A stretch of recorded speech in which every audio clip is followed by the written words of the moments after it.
Everything you have been told about self-improvement is working against you, not slowing you down, not merely limiting you, working against you. And here is the part that will unsettle you, gently, the way a truth unsettles you when you already knew it somewhere deep. The harder you try to change your thoughts, the more firmly your brain locks the old ones in place. The very act of effort, of forcing, of trying to willpower your way into a better mind, triggers a neural defense mechanism that your subconscious brain uses to protect what it already knows. Psychologists call it psychological reactance. Your brain calls it survival. So tonight, while the rest of the world is grinding, journaling aggressively, setting alarms for 5 in the morning, white-knuckling their way toward growth, you are going to do something that looks, from the outside, like doing nothing at all. You are going to lie still. You are going to breathe. And your subconscious mind is going to absorb 100 facts about itself, about how it actually works, how it actually changes, what it actually needs from you. And by the time the last word of this falls into silence, something in the architecture of who you are will have shifted. Not because you forced it, because you finally stopped forcing it. By the time this ends, you will understand exactly why everything you thought you knew about changing your mind was built on a misconception, and what your brain has been waiting for you to give it all along. You know that feeling. The one where you have read every book, listened to every podcast, written out your affirmations, maybe even seen a therapist, and still, at 2 in the morning, the same thoughts come. The same loops. The same inner voice, running the same old script like a song you never chose, but somehow memorized completely. You lie there wondering whether something is fundamentally, permanently, unfixably wrong with you. Nothing is wrong with you. What is happening is that your conscious mind has been knocking politely at the front door of a house where all the real decisions are being made in the basement. And no one in the basement can hear the knocking. Not because they do not care, because that is simply not how the architecture works. I am here with you tonight as someone who has spent years inside the research, the neuroscience, the cognitive psychology, the sleep science, and I want to walk you through 100 facts about your subconscious mind. Not as a list, not as homework, but as a slow, absorbing immersion into the truth of how you actually work. Tonight, we are going to move through 4 layers of this. First, what your subconscious actually is, and why the popular understanding of it is almost entirely wrong. Then, how your brain rewires itself, and the specific conditions it requires to do so. Then, how sleep, this very moment you are in right now, is the single most underrated tool for subconscious reprogramming that exists. And finally, how to stop standing in your own way. There is something I want to plant in your mind right now before we go any deeper. There is a specific window of neurological time that opens for approximately 20 to 40 minutes each night, just before full sleep, during which your subconscious becomes what researchers describe as hypnagogic, open, fluid, almost absurdly receptive to new input. Most people waste this window scrolling. Tonight, you are using it. So get comfortable. Let your body sink a little deeper into wherever you are resting right now. Let your shoulders drop. Let your jaw unclench. This is your time.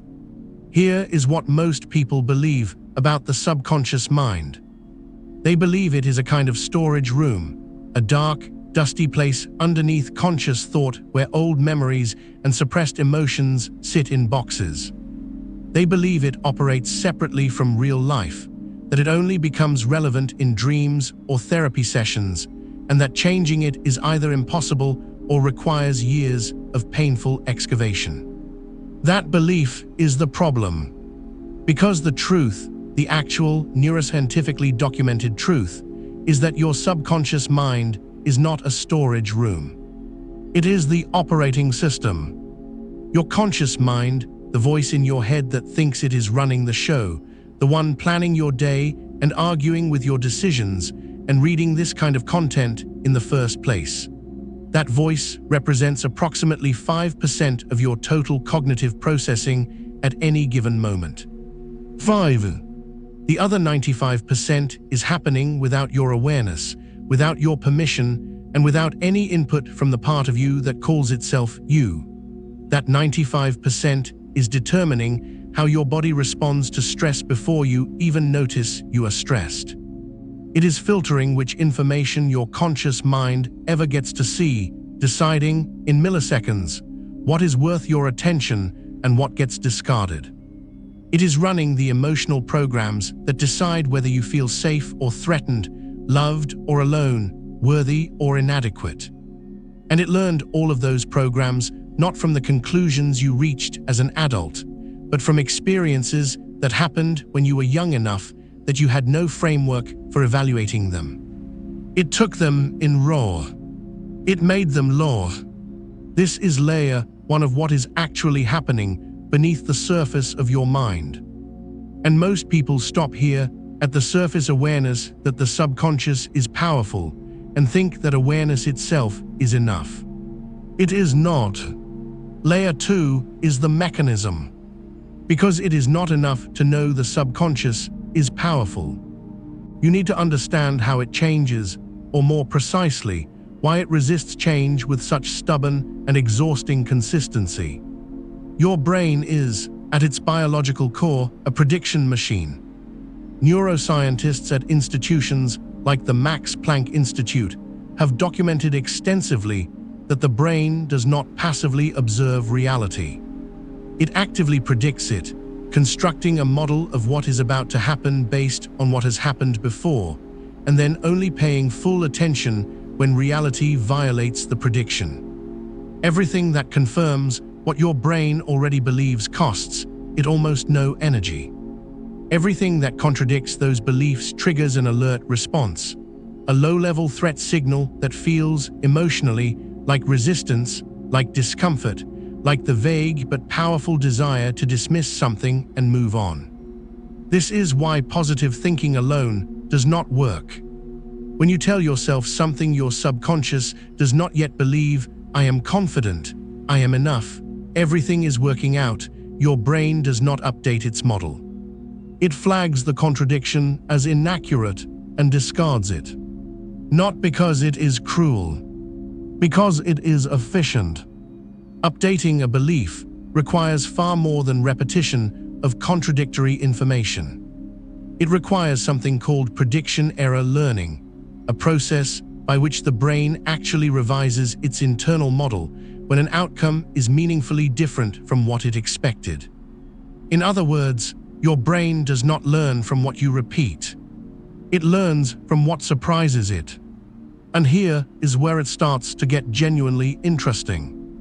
There is a region of your brain called the default mode network, a constellation of interconnected areas including the medial prefrontal cortex and the posterior cingulate cortex that activates when your mind is not focused on a specific external task. When you are daydreaming, when you are drifting, when you are lying still in the dark, not quite asleep and not quite awake. Researchers at Harvard Medical School, including Matthew Walker and his collaborators, have documented that this network is not idle when it is active. It is integrating. It is connecting current experience to stored memory. It is, in a very literal sense, revising the self-narrative. It is doing the work that conscious effort cannot. This is the first major reframe I want to offer you tonight. Stillness is not the absence of growth. Stillness is the condition under which the deepest growth occurs. Most of the cultural programming you have absorbed about productivity and self-improvement tells you that doing more equals becoming more. That the path to a better mind is an active one, more practice, more discipline, more output. And while action absolutely has its place, what the neuroscience shows is that the brain's revision process, the process by which it actually updates its beliefs and rewires its connections, happens predominantly during rest, during integration, during the quiet that you have been told to fill. Layer 3 now. The root cause. The thing most people never reach. The reason subconscious reprogramming is so difficult for most people has nothing to do with willpower. It has nothing to do with intelligence or discipline or desire for change.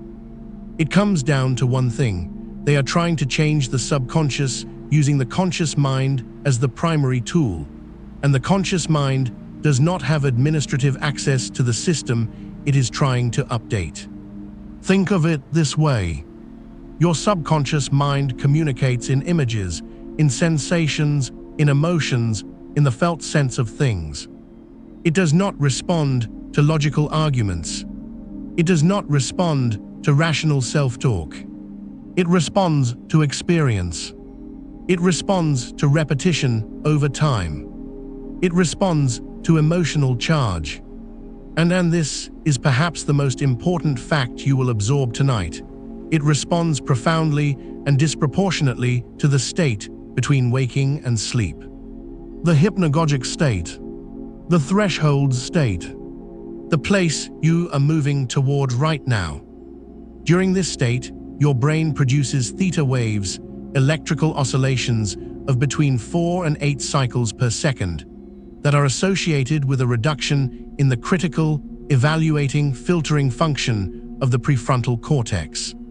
The gatekeeper essentially steps back, and the content that reaches the subconscious in this state is absorbed without the resistance, without the contradiction flagging, without the prediction error alarm that keeps new beliefs from landing during ordinary waking consciousness.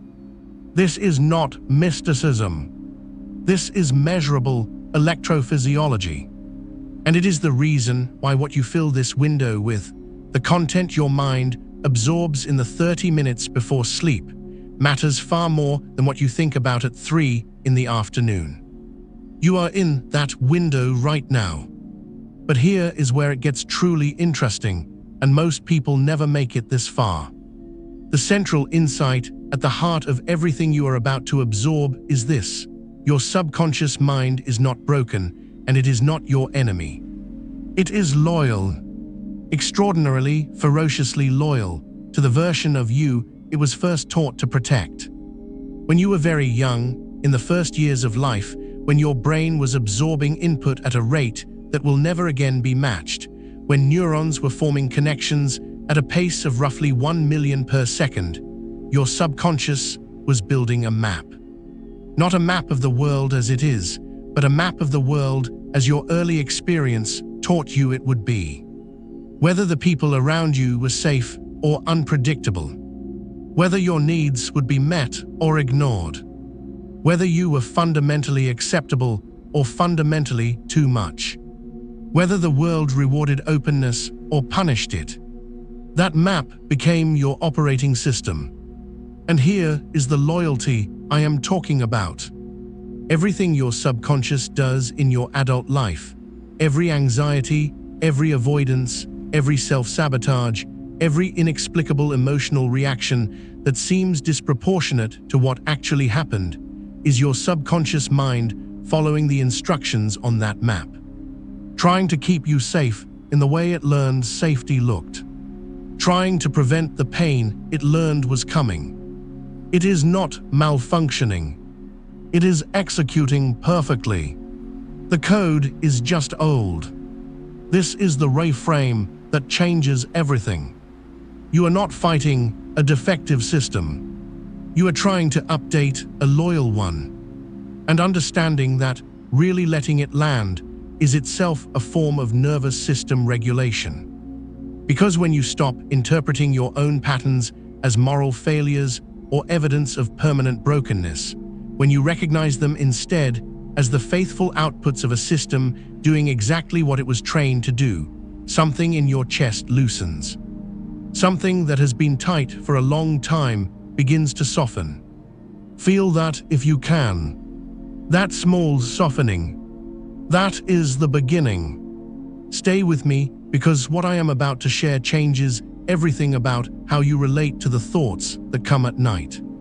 There is a phenomenon in cognitive neuroscience called neural plasticity, and while most people have heard the word, very few understand its actual mechanism. Neuroplasticity is not simply the brain's ability to change. It is the brain's ability to physically restructure itself, to grow new dendritic connections between neurons, to prune connections that are no longer being used, to literally alter the physical geography of thought in response to experience, repetition, and emotional salience. And here is what the research makes absolutely clear about when this restructuring happens most efficiently. Not during intense, forced effort. Not during high-pressure repetition.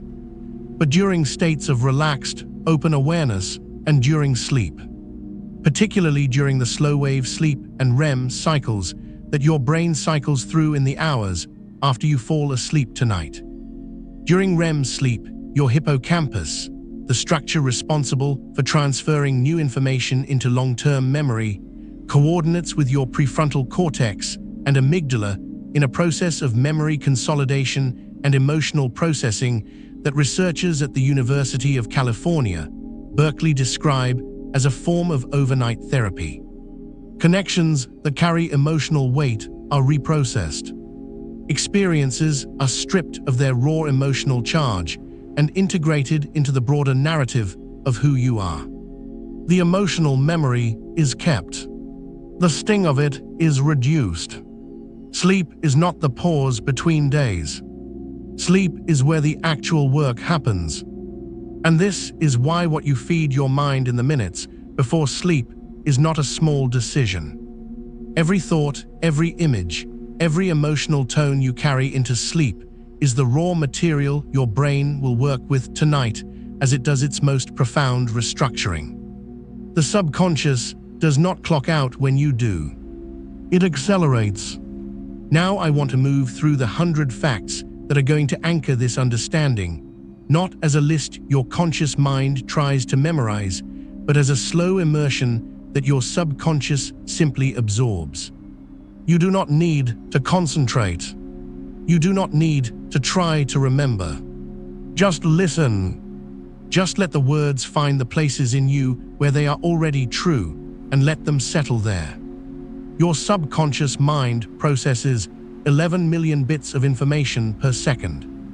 Your conscious mind processes approximately 50. The filter between them is yours to influence, but not to override. Every belief you currently hold about yourself was once a conclusion drawn from evidence. The evidence was incomplete. The conclusion became law. The law can be amended. Your brain does not know the difference between a vividly imagined experience and a real one in terms of neural activation. The same motor neurons that fire when you physically perform an action fire when you mentally rehearse it. This is why visualization works not as magic, but as neurology. The amygdala, your brain's threat detection center, responds to perceived threats the same way it responds to real ones. When you spiral at night, your amygdala is not catastrophizing. It is doing its job. The work is not to silence it. The work is to widen its context. Emotions are not reactions to events. They are predictions. Your brain generates an emotional experience based on what it expects a situation to feel like, informed by every similar situation it has encountered before. Changing your emotional life means changing the predictions, not suppressing the emotions. The anterior cingulate cortex, the part of your brain that monitors for conflict between what you expect and what you observe, is significantly more active in people who struggle with anxiety. This is not a defect. It is a finely tuned sensitivity. The same wiring that produces chronic worry also produces the capacity for extraordinary empathy, creative insight, and depth of feeling. Your nervous system has two primary modes. Sympathetic activation, which is the fight-or-flight state characterized by elevated cortisol and adrenaline, shallow breathing, and heightened vigilance, and parasympathetic activation, often called the rest and digest state, characterized by slower heart rate, deeper breathing, and the neurochemical conditions under which learning, healing, and memory consolidation actually occur. You cannot rewire your subconscious from a stressed nervous system. The system literally cannot update when it believes it is under threat. This is not something to move past quickly. Stay with that. You cannot rewire your subconscious from a stressed nervous system. Every time you try to force change while you are activated, while you are anxious, frustrated, self-critical, urgency-driven, your brain's threat response shuts down the very neural pathways required for the update you are trying to make. Calm is not the reward for growth. Calm is the prerequisite. This next part is the one most people skip, and it is the reason they stay stuck. The subconscious mind does not update through the language of logic. It updates through the language of feeling and image and repetition and story. This is why facts alone do not change behavior. This is why knowing you should not catastrophize does not stop the catastrophizing. Knowledge and belief are stored in different places and processed by different systems. You can know something intellectually for decades without your subconscious updating a single corresponding belief. The language that reaches the subconscious most effectively is sensory. It is narrative. It is the felt sense of something being true in the body before the mind has confirmed it. Think about the last time you felt truly at peace. Not medicated, not distracted, actually at peace, where the quietness felt natural and the present moment felt like enough. What was different about that moment? What did your body feel like? What did the quality of your thinking feel like? Hold that. That state, whatever you just accessed, is the state in which your subconscious is most permeable, most open to revision, most capable of letting old patterns loosen and new ones settle in. And you can reach it not through extraordinary effort, but through the ordinary act of getting still, getting quiet, and letting the guard down that you have been maintaining, maybe for years. I want you to hold onto that thought, because it connects to something even deeper, something about what your subconscious is actually seeking. Beneath every limiting belief, beneath every loop of overthinking, beneath every night where sleep refuses to come because the mind will not stop, there is a nervous system that is trying to find one thing. Safety, not happiness, not success, not even love in the first instance. Safety, the felt embodied experience of being okay right now, in this moment, without needing the future to be certain or the past to have been different. Your subconscious will organize your entire life around the search for that feeling. Every behavior that looks self-defeating from the outside, the avoidance, the overthinking, the need for control, the compulsive planning, the emotional numbing, is a strategy your nervous system developed to approximate that feeling of safety in the absence of actually having it. And here is the quiet revolution inside that understanding. You do not get to safety by figuring out the future. You get there by convincing your nervous system that the present is survivable. That right now, not when things are better, not when you have fixed everything that feels broken, right now, you are okay. And your brain, tonight in the slow drift towards sleep, is as close to believing that as it ever gets. Let everything soften now. The part of tonight's journey we are moving into is not about information. It is about landing, about letting what you have absorbed find its place, about giving your nervous system permission to do what it already knows how to do. There is a practice, not a technique, not a homework assignment, just a natural way of settling. That involves nothing more than noticing where in your body you feel the most held, the most supported. Maybe it is the weight of your body against the bed. Maybe it is a warmth in your chest. Maybe it is the simple, steady rhythm of your breathing. Notice that place. You do not need to do anything with it. Just notice it exists.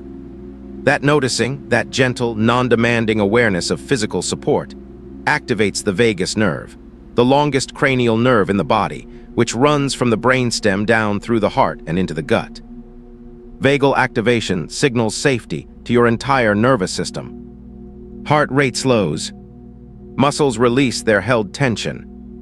The prefrontal cortex, the part of you that monitors and evaluates and worries, begins to quiet. And in that quieting, the subconscious becomes more permeable than it has been all day. You are doing it right now just by being here.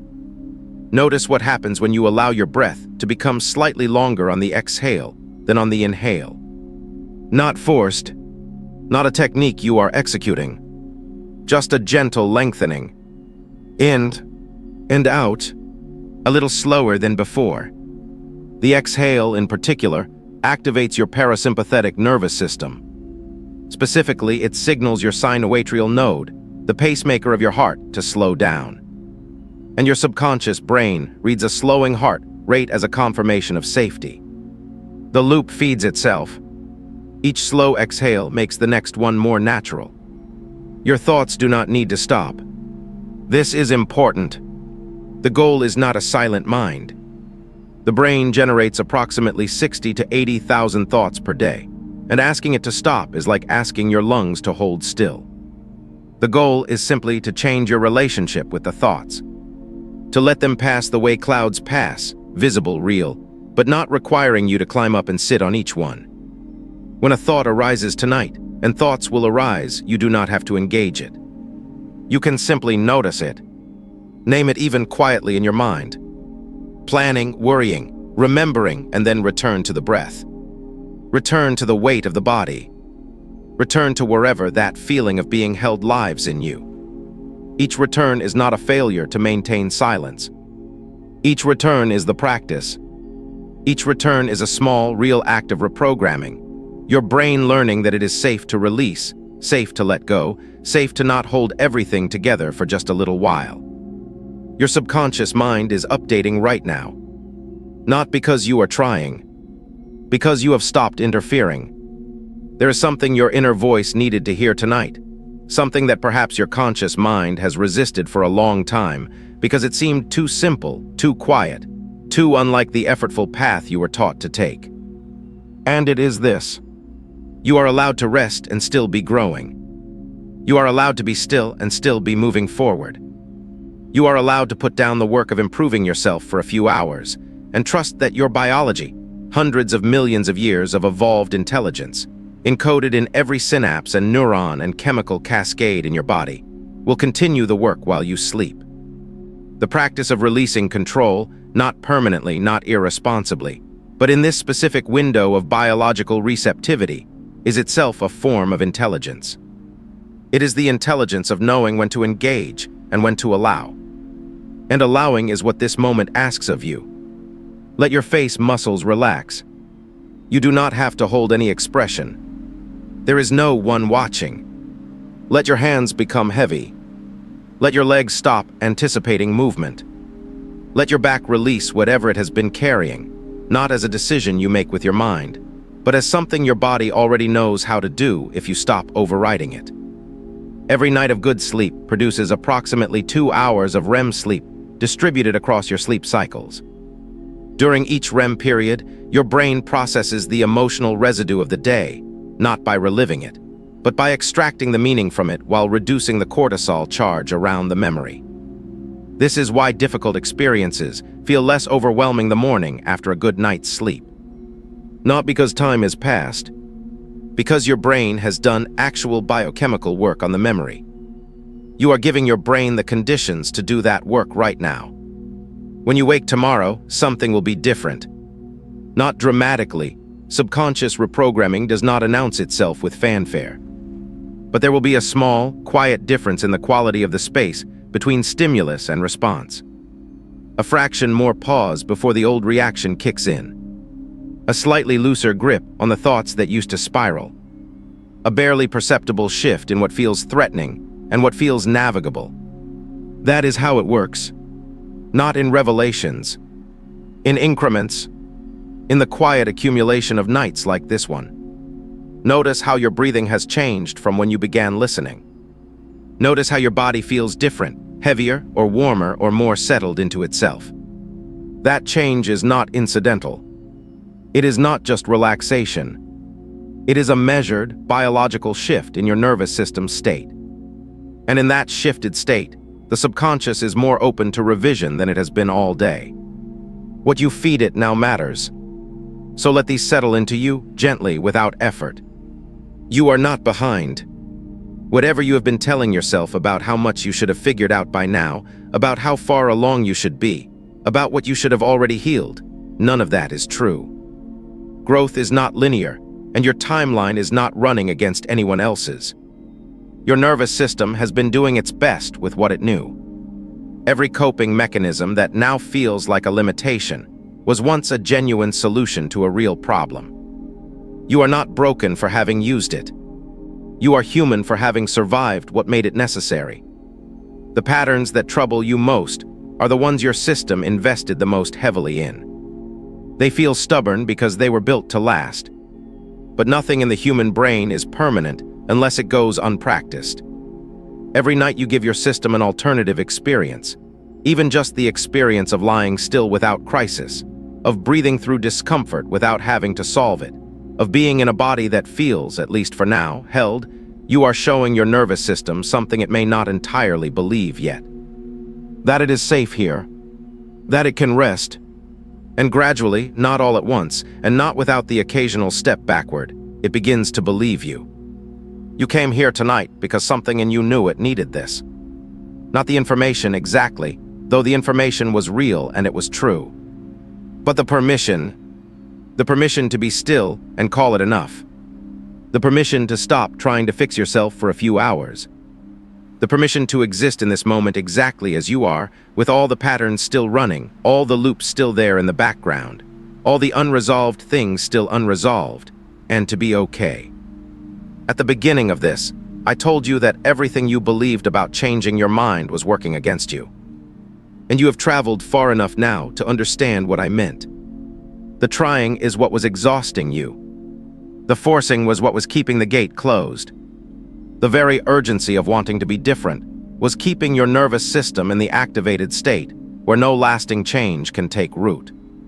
And now here, in this quiet, you have done the thing that most people will not give themselves permission to do. You stopped. You got still. You listened. And your brain, your loyal, extraordinary, much misunderstood brain, was listening too. You made it here tonight. That is not nothing. In a world that is constantly asking you to produce, to optimize, to achieve, to become, choosing rest, choosing stillness, choosing to absorb rather than force, that is a form of courage that does not often get named as such. But it is. If this found you at the right time, if something in this hour landed in a place you did not quite know needed landing, the next chapter is waiting whenever you are ready. But not tonight. Tonight there is nothing left to do. Your body knows how to sleep. Your brain knows how to heal. Your subconscious knows how to continue the work that you have begun. All you have to do now is let it. Let your thoughts drift where they drift. Let your breath do what it does. Let the quiet be enough. You are safe. You are here. You are already becoming.